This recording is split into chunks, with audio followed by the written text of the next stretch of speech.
तो हेलो नमस्कार दोस्तों, स्वागत करता हूं आपको इस वीडियो में। तो दोस्तों इस वीडियो में हम लूसेंट पढ़ने वाले हैं। लूसेंट में जो वस्तुनिष्ठ सामान्य ज्ञान होते हैं, जो 1 नंबर का प्रश्न होते हैं, ठीक है, 1 लाइनर प्रश्न होते हैं, वही पढ़ने वाले हैं। ठीक है दोस्तों, ये जो प्रकाशन आपको लूसेंट का दिखाई दे रहा है, ये आपको 2022 का प्रकाशन है। ठीक है, 2022 का प्रकाशन है, 2007 से लेकर 2022 तक का है। वहीं इसमें दोस्तों बात करेंगे सभी प्रकार के विषयों को इसमें संग्रहित किया गया है। ठीक है, इसमें इतिहास, भारतीय राज्य व्यवस्था, भारतीय अर्थव्यवस्था, भूगोल और सारे टॉपिक हैं इसमें। कला संस्कृति है, ठीक है, और उसमें सामान्य विज्ञान में भौतिक है, कंप्यूटर विज्ञान है, रसायन विज्ञान है, जीव विज्ञान है, खेल कूद है, विविध है। ठीक है, तो और सारे के सारे जितने भी टॉपिक है सबको कवर करेंगे और इनमें से हो सकता है कि आपको बहुत बड़ी मदद मिलेगी लूसेंट से। अब वहीं इसमें बात करेंगे तो इसमें कितने पेज हैं, 1 से लेके और लास्ट तक पेज है आपका। इसको मैं आपको दिखा देता हूँ। लास्ट पेज है इसका 610। ठीक है, 610 पेज है। सभी पेज को बारी बारी से हम लोग कवर करेंगे। ठीक है, तो चलिए पहला प्रश्न, पहला जो इसमें देख लेते हैं कि पहला क्या है। तो पहला जो इसमें पेज है, भारतीय इतिहास से शुरुआत है, तो हम लोग भारतीय इतिहास से पढ़ना शुरू करेंगे। तो आई होप दोस्तों आपको ठीक से दिखाई दे रहा होगा। तो पहला प्रश्न है आपका है कि इतिहास के तहत अध्ययन किया जाता है। तो इतिहास के तहत अध्ययन किया जाता है, ऑप्शन आपके सामने है अतीत का, समाज का, या ऑप्शन सी शासन का, या ऑप्शन डी पर्यावरण का। तो अतीत के तहत किसका अध्ययन किया जाता है? तो जाहिर सी बात है अतीत का अध्ययन किया जाएगा इतिहास के तहत। ठीक है, वहीं दूसरा प्रश्न देख लेते हैं कि प्रथम यूनानी इतिहासकार कौन था। तो आपको बताना है दूसरे प्रश्न में है कि प्रथम यूनानी इतिहासकार कौन था। ऑप्शन आपके सामने है थ्यूसिडाइडिस, या ऑप्शन बी हेरोडोटस, या ऑप्शन सी मानेथो, या ऑप्शन डी होमर। तो इनमें से कौन सा सही आंसर हो जाएगा? प्रथम यूनानी इतिहासकार था हेरोडोटस। ठीक है, वहीं दोस्तों 3 नंबर प्रश्न की बात करें तो निम्नलिखित में से किसने स्पष्टता कहा कि इतिहास के समस्त निष्कर्ष युक्तिसंगत साक्ष्यों पर आधारित होते हैं? यह किसने कहा था कि इतिहास के समस्त निष्कर्ष युक्तिसंगत साक्ष्यों पर आधारित होते हैं? ऑप्शन आपके सामने है Herodotus, option B थ्यूसिडाइडिस, option C पॉलीबिसियस, या ऑप्शन डी टैसिटस। तो इसमें से कौन सा सही आंसर हो जाएगा दोस्तों? इसमें सही आंसर हो जाएगा थ्यूसिडाइडिस। ठीक है, इन्होंने कहा था कि इतिहास के समस्त निष्कर्ष युक्तिसंगत साक्ष्यों पर आधारित होते हैं। आप लोग याद कर लीजिएगा। अब देखिए साथ में दिया हुआ कि किस एग्जाम में ये आया हुआ था। तो 2012 के नेट के एग्जाम में आया हुआ था। ठीक है, वहीं दोस्तों 4 नंबर प्रश्न की बात करें तो चौथा नंबर प्रश्न आपका है कि द हिस्ट्रीज के रचनाकार का नाम क्या है? द हिस्ट्रीज के रचनाकार के नाम क्या है? तो ऑप्शन आपके सामने है, option A Herodotus, option B Megasthenes, या ऑप्शन सी प्लूटार्क, या ऑप्शन डी प्लिनी। तो इनमें से कौन सा होगा आपको बताना है। तो ठीक है, इसमें सही आंसर हो जाएगा हेरोडोटस। द हिस्ट्रीज के रचनाकार का नाम है हेरोडोटस। ठीक है, वहीं 5 नंबर प्रश्न बात करेंगे इतिहास के पिता की पदवी सही अर्थों में निम्न में से किससे संबंधित है? तो ऑप्शन आपके सामने है हेरोडोटस, ऑप्शन बी यूरिपिडीज, या ऑप्शन सी थ्यूसिडाइसिस, या ऑप्शन डी सुकरात। तो सही आंसर हो जाएगा हेरोडोटस, यानी इतिहास के पिता की पदवी सही अर्थों में हेरोडोटस से संबंधित है। ठीक है, वहीं दोस्तों अब 6 नंबर प्रश्न की बात करेंगे। तो 6 नंबर प्रश्न आपका है कि इतिहास अपने को दोहराता है, यह किसका कथन है? तो जो इतिहास है अपने आप को दोहराता है, यह किसका कथन है? तो ऑप्शन आपके सामने है हीगेल, या ऑप्शन कार्ल मार्क्स, या कलहड़, या बर्ने। देखिए सही आंसर हो जाएगा इसका हीगेल। हीगेल ने ही कहा था कि इतिहास अपने आप को दोहराता है। ठीक है, वहीं दोस्तों 7 नंबर प्रश्न बात करेंगे हम इतिहास से यही सीखते हैं कि आदमी इतिहास से कभी कुछ नहीं सीखता। तो यह कथन किसका है? तो इसमें कथन में कहा गया है कि हम इतिहास से यही सीखते हैं कि आदमी इतिहास से कभी कुछ नहीं सीखता। ऑप्शन आपके सामने है, option A Hegel, option B Karl Marx, या ऑप्शन सी जेवी ब्यूरी, या ऑप्शन डी एच कार। तो सही आंसर हो जाएगा दोस्तों इसका हीगेल। ठीक है, हीगेल ने कहा था कि हम इतिहास से यही सीखते हैं कि आदमी इतिहास से कभी कुछ नहीं सीखता। और इसमें अगला प्रश्न अगला में था कि इतिहास अपने आप को दोहराता है, तो यही हेगेल ने कहा था।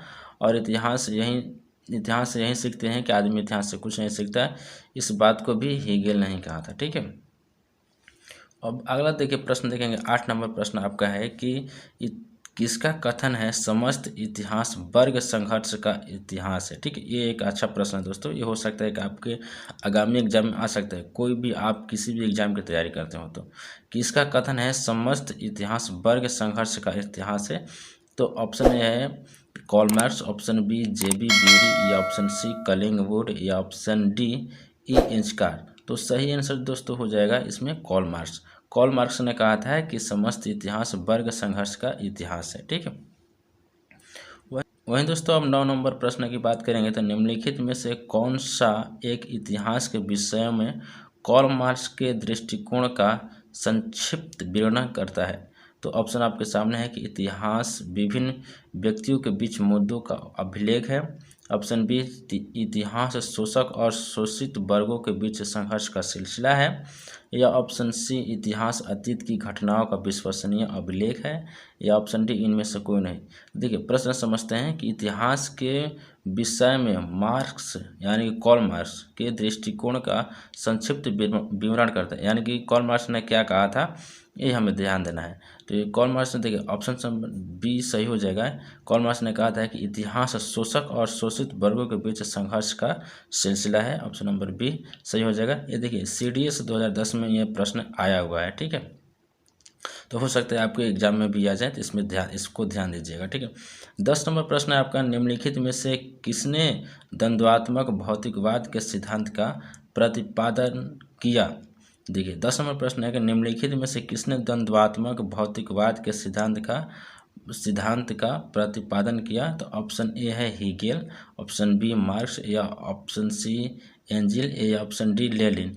तो इसमें से कौन सा दोस्तों सही आंसर हो जाएगा, इसमें हो जाएगा ऑप्शन बी मार्क्स ने, यानी कि निम्नलिखित यानी द्वंद्वात्मक भौतिकवाद के सिद्धांत का प्रतिपादन किसने किया था, तो मार्क्स ने किया था। कौन सा, कार्ल मार्क्स। ठीक है, वहीं दोस्तों 11 नंबर प्रश्न है बात करेंगे। तो 11 नंबर प्रश्न है आपका, कार्ल मार्क्स ने वर्ग संघर्ष की प्रक्रिया को निम्नलिखित में से किस सिद्धांत की मदद से समझाया।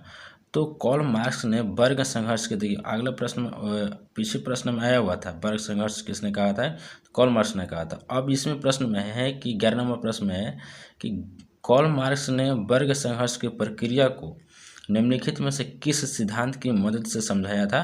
तो देखिए अब यहाँ पर देखेंगे, ऑप्शन ए आधुनिक उदारवाद, या ऑप्शन बी अस्तित्ववाद, या ऑप्शन सी डार्विन का विकासवाद, या ऑप्शन डी द्वंद्वात्मक भौतिकवाद। देखिए सही आंसर हो जाएगा सर द्वंद्वात्मक भौतिकवाद। ये वर्ड बार बार आ रहा है। ठीक है, कार्ल मार्क्स के संबंधित द्वंद्वात्मक। ठीक है, ये प्रश्न आपको UPSC 2011 में आया हुआ है। ठीक है, तो इम्पोर्टेंट प्रश्न है, आप लोग इसे ठीक से ध्यान दीजिएगा।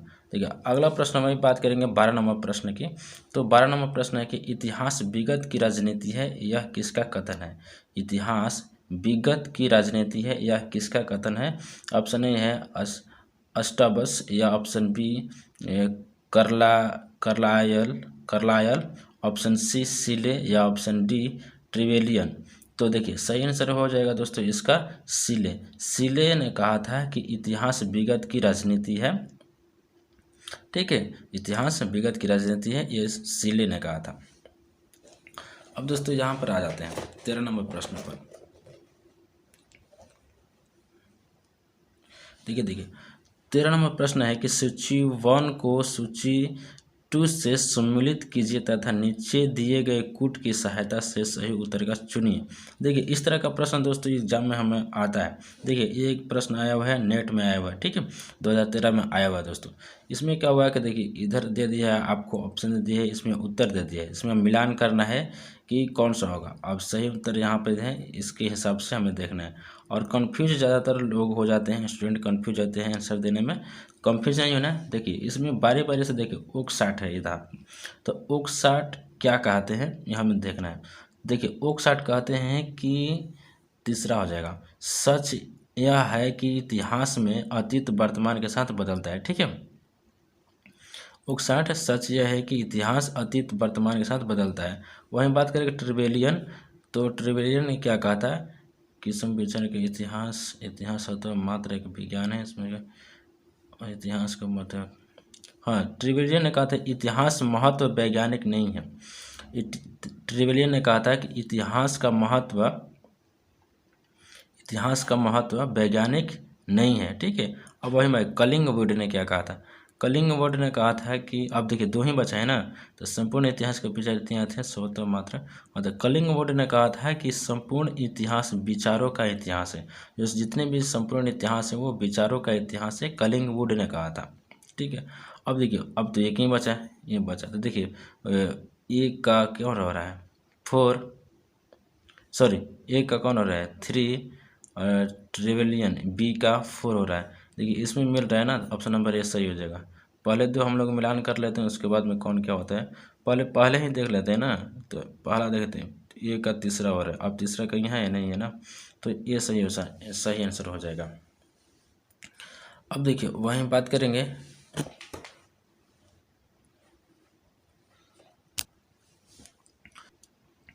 अब प्रश्न नंबर 14 देखें, किस इतिहासकार दर्शन शास्त्री ने कहा था समस्त इतिहास समकालीन इतिहास है। तो ये किसने कहा था कि दर्शन शास्त्री थे जो पहले जो कुछ भी बताते थे इतिहास के बारे में या किसी के बारे में, तो दर्शन शास्त्री कहलाते थे, ठीक है, और कहलाते हैं।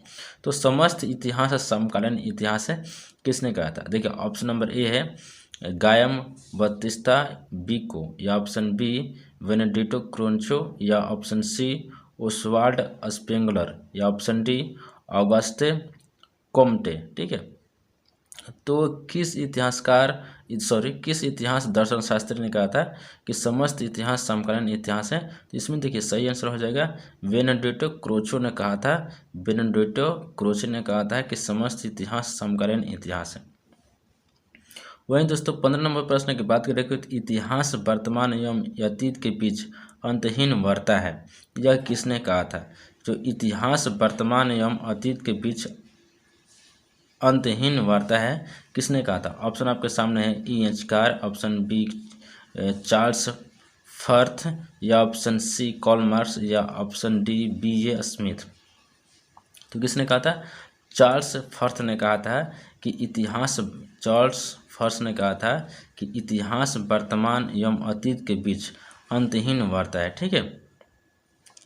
वहीं दोस्तों करेंगे 16 नंबर प्रश्न दोस्तों, तिथियों के साथ प्रयुक्त होने वाला BC किसका संक्षिप्ताक्षर है। देखिए अब BC आता है ना, ऐसा BC ऐसे करके आता है, तो तिथियों किसका संक्षिप्ताक्षर है ये इसमें बताना है। ऑप्शन ए है बिफोर क्राइस्ट, या ऑप्शन बी ब्रिटिश कोलंबिया, या ऑप्शन सी ब्रिटिश काउंसिलिंग, या option D booking clerk.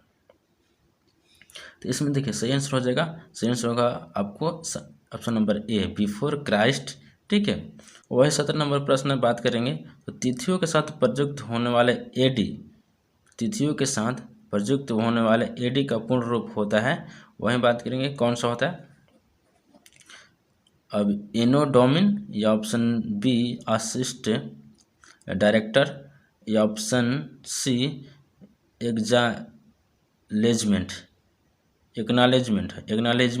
Due, या ऑप्शन डी आफ्टर डेट, ठीक है।